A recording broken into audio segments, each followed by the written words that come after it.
Yes. I was wondering in Parashah Noach, chapter 9, verse 7, Hashem is speaking to Noah's family and says, "And you be fruitful and multiply, teem on the earth and multiply on it."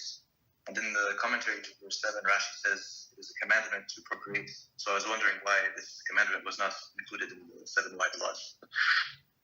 But it was a circumstantial commandment. He was the only person alive in his family.